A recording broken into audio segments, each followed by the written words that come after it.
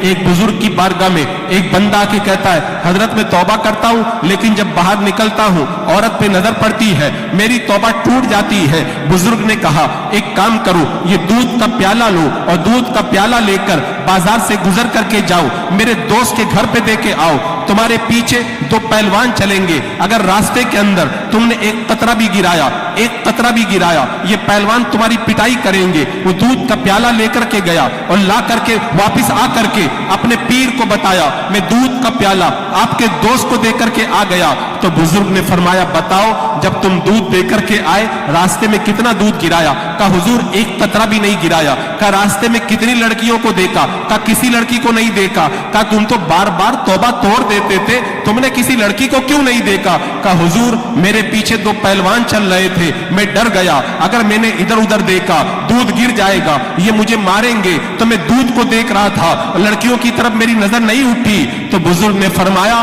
جب پہلوانوں کا ڈر ہو تو تمہاری نظر کسی غیر کی طرف نہیں اٹھتی، تو اگر تمہارے دل میں خدا کا خوف پیدا ہو جائے تو تمہاری نظر غیر کی طرف کیسے اڑ جائے گی؟ نوجوان نے کہا حضور اب مجھے بات سمجھ میں آ گئی ہے، لہذا اللہ تبارک و تعالیٰ نے کان دیے، کان پہ پردہ نہیں دیا، اللہ تبارک و تعالیٰ نے ناک دی، ناک پہ پردہ نہیں دیا، ہاتھ دیے، ہاتھ پہ پردہ نہیں دیا، پاؤں دیے، پاؤں پہ پردہ نہیں دیا، لیکن اللہ نے جب آنکھیں عطا کی تو آنکھوں کے اوپر ایسا پردہ لٹکا دیا کہ ایک سیکنڈ سے کم وقت کے اندر آنکھ پلک جھپکتی ہے، آنکھ بند ہو جاتی ہے۔ کیوں؟ تاکہ قیامت کے میدان میں اگر بندہ کہہ دیتا مولا میں تو اپنی نگاہوں کو بچا رہا تھا، میری نظر غیر پر پڑ گئی اور آنکھ بند کرتے کرتے مجھے ٹائم لگ گیا، تو اللہ نے ایسا پردہ دے دیا کہ ٹائم لگتا ہی نہیں ہے، فوراً آنکھ کا پردہ بند ہو جاتا ہے۔ اب بھی اگر بندہ آنکھوں سے گناہ کرے تو اللہ کی بارگاہ میں جا کر کے کیا جواب دے گا؟ کیا جواب دے گا؟ حضرت ابراہیم بن ادہم رضی اللہ تعالیٰ عنہ کی بارگاہ میں ایک نوجوان آتا ہے، آ کر کے کہتا حضور میں توبہ کرتا ہوں، میری توبہ ٹوٹ جاتی ہے، غیر پر میں نظر ڈال دیتا ہوں اور پھر دوبارہ توبہ کرتا ہوں، پھر دوبارہ میری نظر پڑ جاتی ہے۔ حضرت ابراہیم بن ادہم نے کہا ایک کام کرو، جب تمہیں گناہ کرنا ہو تو اللہ کی زمین سے نکل جایا کرو۔ کہا اللہ کی زمین سے نکل کے کہاں جاؤں گا؟ کہا اچھا گناہ کرنا ہو اللہ کی روزی نہ کھایا کرو۔ کہا ساری روزی تو اللہ کی روزی ہے۔ کہا اچھا جب گناہ کرنا ہو حضرت ملک الموت آئے تو ان کو روک دینا۔ کہا ان کو کون روک پائے گا؟ کہا جب گناہ سے نہیں روک پاتے قبر میں منکر نکیر آئے تو ان کو ہٹا دینا۔ کہا ان کو کون ہٹا پائے گا؟ کہا جب گناہ سے نہیں روک پاتے قبر قیامت کے دن اللہ جہنم میں جانے کا حکم دے گا تو پھر تم جہنم میں جانے سے انکار کر دینا۔ کہا اللہ کے سامنے کون انکار کر سکتا ہے؟ حضرت ابراہیم بن ادم نے کہا جب اللہ کی زمین سے نہیں نکل سکتے، جب اللہ کی روزی کو نہیں چھوڑ سکتے، موت کو نہیں ٹال سکتے، منکر نکیر کو نہیں ہٹا سکتے، اللہ کے حکم کے خلاف ورزی نہیں کر سکتے، تو کس منہ سے کہتے ہو میری توبہ ٹوٹ جاتی ہے؟ کہ حضور بات مجھے سمجھ میں آ گئی۔ تو بندہ جب غور کرے گا تب اس کی زندگی کے اندر انقلاب پیدا ہوگا۔ میں جاتے جاتے یہ پیغام اپنے نوجوانوں کو دے کر کے جانا چاہتا ہوں، اے نوجوانوں اپنی زندگی کے اندر 5 منٹ نکالنا سیکھو۔ روزانہ رات کو جب بستر پہ جاؤ تو روزانہ 5 منٹ کا وظیفہ کرو، 5 منٹ کا وظیفہ کرو۔ میں پوری گارنٹی سے کہتا ہوں تمہاری زندگی بدل جائے گی، تمہارے گناہ چھوٹ جائیں گے، تمہاری زندگی میں نیکیوں کی بہار آ جائے گی۔ 5 منٹ کا وظیفہ ہے، وظیفہ کریں گے؟ سب لوگ کریں گے وظیفہ انشاءاللہ؟ یہ 5 منٹ کا وظیفہ میں بتا رہا ہوں، اگر سارے نوجوان یہ وظیفہ کرنے لگ جائیں آنکھوں کی بھی حفاظت ہو جائے گی، نشہ بھی چھوٹ جائے گا، بد نظری سے بھی بچیں گے، گانے سے بھی بچ جائیں گے۔ وہ 5 منٹ کا وظیفہ کیا ہے؟ رات کو بستر پر جب سونے کے لیے جاؤ، بستر پر جا کر کے جب لیٹ جاؤ آنکھیں بند کر لو اور 5 منٹ کا وظیفہ کرو۔ وہ وظیفہ یہ ہے کہ اپنے دماغ کے اندر غور کرو آج پورے دن کے اندر میں نے کتنے گھنٹے تک اللہ کو راضی کیا اور کتنے گھنٹے تک اللہ کو ناراض کیا۔ یہ 5 منٹ تک آپ کرو۔ آپ کہیں گے حضرت یہ کیسے ہو سکتا ہے؟ ہم کو کیسے پتا چلے گا؟ کتنے گھنٹے تک اللہ کو راضی کیا اور کتنے گھنٹے اللہ کو ناراض کیا. میں آپ کو طریقہ بتاتا ہوں. یہ 5 منٹ کا وظیفہ ایسے کریں. علامت اعراض اللہ یعنی العبد اشتغالہ بما لا یعنی. یہ حدیث پاک کے اندر آتا ہے کہ اللہ کے ناراض ہو جانے کی پہچان یہ ہے, اللہ کے رحمتوں کے روٹ جانے کی پہچان یہ ہے کہ بندہ فالتو کاموں میں لگ جائے. آپ بستر پہ جائیں, غور کریں کتنی دیر میں نے گانا سنا, اللہ ناراض ہوا. اتنی دیر تک جھوٹ بولا, اللہ ناراض ہوا. اتنی دیر تک میں نے بد نظری کی, اللہ ناراض ہوا. اتنی دیر تک میں نے غیبت کی, اللہ ناراض ہوا. پورا خاکہ بنائے تو آپ کو پتہ چل جائے گا آج میں نے دن کے اندر 5 گھنٹے 6 گھنٹے اللہ کو ناراض کیا. اس کے بعد میں اذا اراد اللہ بعبد خیرا استعملہ, جب اللہ کسی بندے کے ساتھ میں بھلائی کا ارادہ کرتا ہے اسے نیک کام پہ لگا دیتا ہے. آپ نماز پڑھنے گئے, اللہ آپ سے راضی. آپ نے نیکی کی دعوت دی, اللہ آپ سے راضی. آپ نے لوگوں کو ہدایت کی طرف بلایا, اللہ آپ سے راضی. تلاوت کی, اللہ راضی. تسبیح پڑھی, اللہ آپ سے راضی. آپ نے سنت پہ عمل کیا, اللہ آپ سے راضی. تو آپ کو پتہ چل جائے گا اتنے گھنٹے تک میں نے اللہ کو راضی کیا.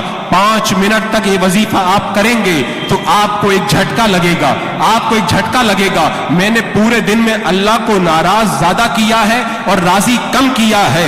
جب 5 منٹ یہ وظیفہ کریں گے, دوسرے دن اٹھیں گے تو آپ